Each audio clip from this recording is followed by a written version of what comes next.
रामकृष्ण हरी. गुरु साक्षात परब्रह्म. कृष्णं वंदे जगद्गुरुम. राधे राधे. तर काल आपला 5 श्लोक झाले तिसऱ्या अध्यायातले, त्याच्यावरचं चिंतन झालं. आता इथं जे आहे 6वा श्लोक, अध्याय तिसऱ्यातला 6वा श्लोक. इंद्रियाणि संयम्य य अस्ते मनसा स्मरन् इंद्रियार्थं विमूढात्मा मिथ्याचारः स उच्यते. तर कालच्या श्लोकामध्ये असा सिद्धांत मांडला 5व्यामध्ये की एकही क्षण असा जात नाही की अकर्मकृत म्हणजे कर्म केल्याशिवाय माणसाचा एकही सेकंद जात नाही. म्हणजे कर्म हे प्रकृतीकडून ॲटोमॅटिकली आपल्याकडून करून घेतलं जातं, प्रकृती आपल्याकडनं करून घेते. हा कालच्या 5व्या श्लोकातला जो होता तो रेफरन्स होता, कालच्या म्हणजे मागच्या व्हिडिओच्या. तर आता काय सांगतात की कर्मेंद्रियाणि संयम्य य असते मनसा स्मरण. समजा एखाद्याने संन्यास घेतला, कर्मात सोडले, लौकिकदृष्ट्या सर्व कर्म सोडले, त्यानं घरदार सोडलं, सगळं सोडलं आणि जंगलात जाऊन बसला. आणि तिथं बसून आता सगळे इंद्रिय वगैरे त्याचे कर्मातनं विषयातनं बाहेर आलेले.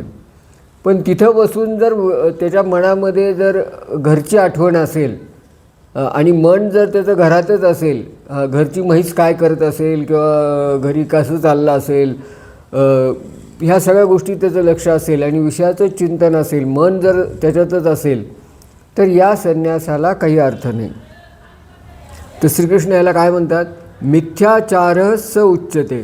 तर अशा माणसाला मिथ्याचारी म्हणलं पाहिजे. मिथ्याचारी म्हणजे काय की खोटं वागणारा, दांभिक मनुष्य. म्हणजे वरपांगी त्यांनी भगवे कपडे घातलेत किंवा इंद्रिय सगळे ह्याच्यातनं काढून घेतलेत विषयातून, वरपांगी घरदार सोडलं आहे, पण मनामध्ये मात्र विषयाचं चिंतन आहे. तर अशाला काहीही त्याचं कल्याण साध्य होणार नाही आणि असा मनुष्य हा मिथ्याचारी आहे, दांभिक आहे. इंद्रियाणि संयम्य स असते मनसा स्मरण. इंद्रियाणि संयम्य म्हणजे इंद्रियाचा संयम केला आहे. य असते मनसा स्मरण आणि मनामध्ये मात्र स्मरण आहे. कशाचं? इंद्रियार्थाचं. इंद्रियार्थीन विमूढ आत्मा. तर असा मूर्ख मनुष्य इंद्रियाचं तर संयम करतो, मात्र मनाला आवरत नाही आणि मनामध्ये तर विषयाचं चिंतन करतो आहे. अशा विमूढ आत्मा मिथ्याचार्यस्य उच्यते. अशा मूर्खाला, विमूढ म्हणजे मूर्ख, मूढ, अशा मूर्खाला दांभिक म्हणलं पाहिजे असं श्रीकृष्ण सांगतात. म्हणजे पहिल्यांदा भगवद्गीतेने हे क्लिअर केलं की परमार्थ करणे किंवा भक्तिमार्गाला लागणे किंवा स्वकल्याणाच्या मार्गाने चालणे, स्वहिताच्या किंवा उद्धाराच्या, हे म्हणजे काहीतरी प्रपंच सोडून द्या, काहीतरी सगळं सोडून द्या आणि विचित्र आयुष्य जगा, असं काही नाही आहे. हे म्हणजे योग हा कर्मसुकौशलम. जे आपण प्रपंच करतो आहे, जो संसार करतो आहे, तेच एक वेगळ्या माइंडसेटनं करणे म्हणजे परमार्थ आहे. वेगळ्या दृष्टिकोनातून करणे म्हणजे परमार्थ आहे.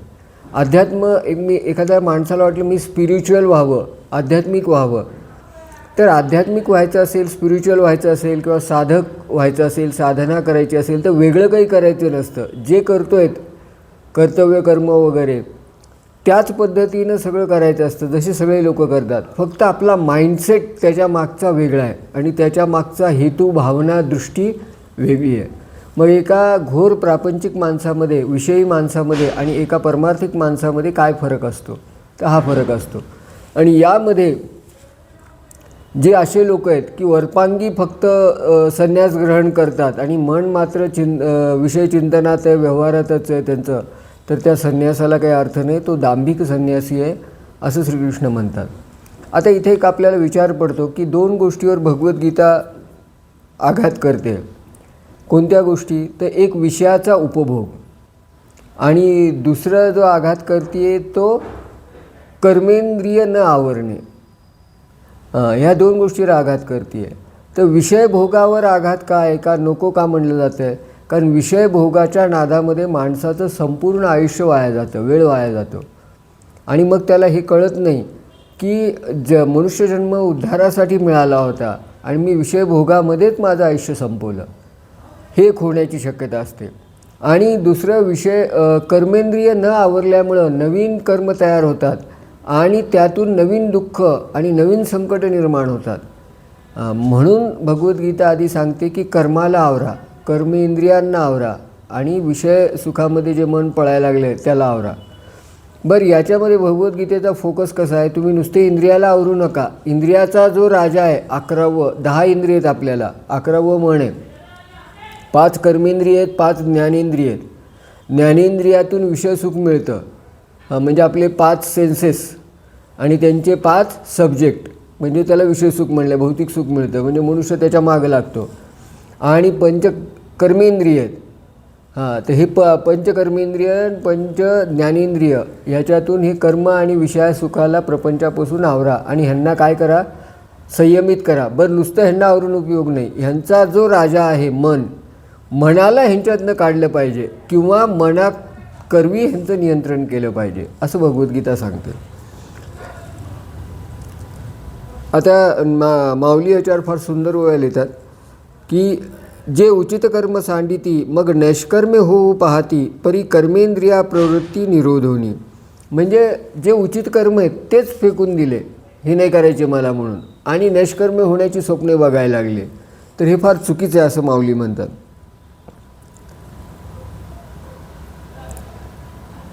त्यानंतर आता 7वा श्लोक.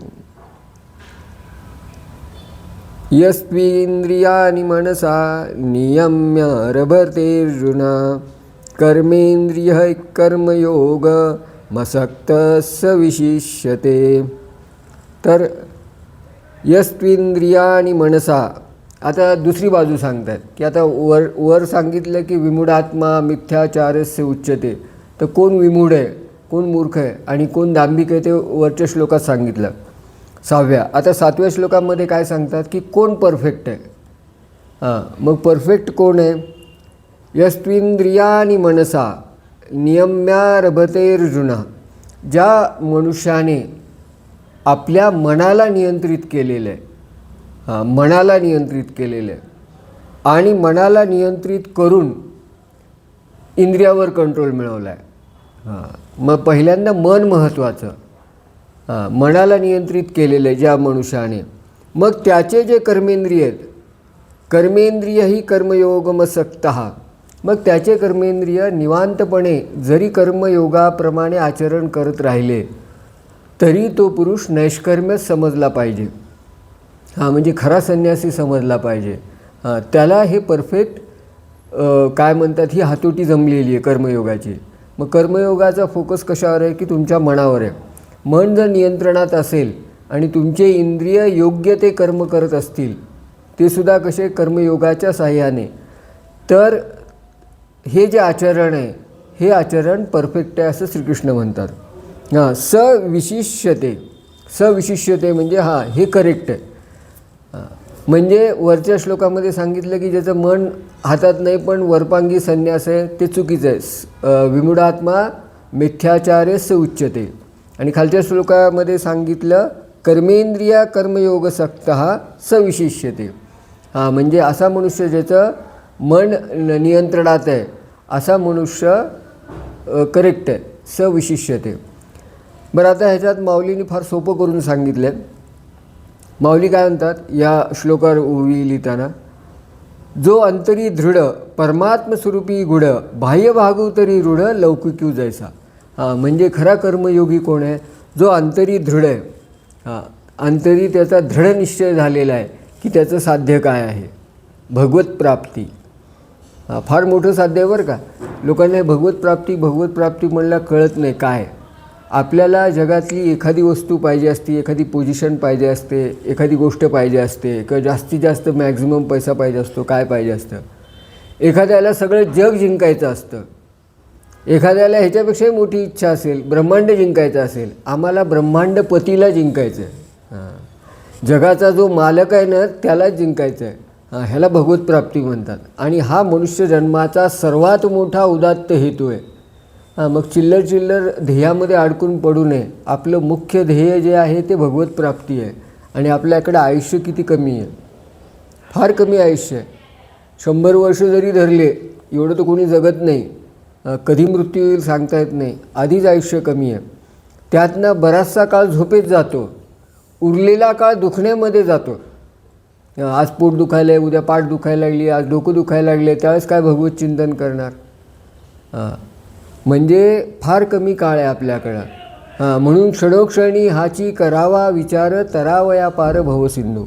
मग भगवत प्राप्तीचा ज्याचा हेतू आहे, असं ज्याचं फिक्स ठरलं आहे, तो अंतरी दृढ आहे, तो अंतःकरणामध्ये दृढ आहे की मला हे हवं आहे आणि मी ह्याच्यासाठी जगतो आहे. मग तो बाकीच्या चिल्लर गोष्टींमध्ये अडकत नाही. परमात्मस्वरूपी गूढ. मग परमात्मस्वरूपाचं एक चिंतन त्याच्या मनामध्ये चालू आहे. परमात्मस्वरूप म्हणजे काय? तर परमात्म्याचं मुख्य स्वरूप आहे आनंद स्वरूप. आनंदकंद म्हणले त्याला, सच्चिदानंद स्वरूप. तर ते आनंदकंद आनंद स्वरूप आहे. त्या आनंदामध्ये तो नित्य स्थित आहे. इतका स्थित आहे की त्याला सोडतच नाही, त्याला त्याचं प्रेमच लागले. लाचावले म्हण लागली सी गोडी, ते जीवेन सोडी ऐसे झाले. मग परमात्मस्वरूपी गुढ. आणि बाह्य वागू तरी रूढ लौकिक जायचा. आणि वरपांगी बघितलं तर तो लोक जसे राहतात बाकीचे अवतीभोवतीचे तसेच राहतो. तोही खातो पितो, हसतो रडतो, गप्पा मारतो, सगळं काही करतो, प्रपंच करतो, किराणा माल भरतो, सगळ्या गोष्टी करतो. म्हणजे बाह्य भागू तरी रूढ लौकिकू जैसा. म्हणजे रूढी जशा आहे तसं सगळं आहे, त्या पद्धतीने तो काम करतो. ह्याला म्हणलं आहे कर्मयोग. तर कर्म आपला उद्धार करत नाही. कर्म हे बंधन आहे ॲक्च्युली. कर्मामुळे आपल्याला पुनरपि जननम पुनरपि मरणम पुनरपि जननी जठरे शयनम हे करावं लागतं. कर्मामुळे बंधन निर्माण होतं. कर्मयोगामुळे मुक्ती मिळते. आणि कर्मयोग कसा तयार होतो? तर कर्तव्य कर्म आणि योग म्हणजे भगवंताशी कनेक्शन, मनाचं अंतरी दृढ आणि परमात्मस्वरूपी गूढ. अशा प्रकारे भगवंताचं कनेक्शन झालं असेल तर तो कर्मयोग होतो. आता पुढं याच श्लोकावर लिहिताना माऊली अजून एक ओवी छान लिहितात. तू मनसा, अर्जुनाला म्हणतात, तू मनसा नियमू करी निश्चळू होय अंतरी मग कर्मेंद्रिय व्यापारी वर्त तू सुखे. म्हणजे दोन्ही श्लोकाचं एका ओवीमध्ये माऊलींनी फार सुंदर केले की अर्जुना म्हणतात तू असं कर, मनसा नियमू करी, मनामध्ये ठरून टाक तुझ्या की माझं काय ध्येय, मी कशासाठी जगतो आहे. मनसा नियमू करी निश्चळू होय अंतःकरी. आणि अंतःकरणामध्ये निश्चळ हो. निश्चळ हो म्हणजे काय होते? काय इकडं काही उलटापालट होऊ दे, आग लागू दे, मला काही फरक पडणार नाही. गाव काय म्हणतं ते, गाव जले हनुमान बाहर. तर एवढी अलिप्तता, निश्चळू होय अंतरी. आणि मग कर्मेंद्रिय व्यापारी वर्तो तो सुखे. मग हे कर्मेंद्रिय जे आहेत ते त्यांच्या पद्धतीनं त्यांच्या विषयामध्ये काम करणत का, आपल्याला काही फरक पडत नाही. आपलं मन जे आहे आणि बुद्धी जी आहे ती परमात्मस्वरूपी अर्पण करायची. आणि त्याच्यासाठी मनामध्ये नियम करायचा. काय नियम करायचा?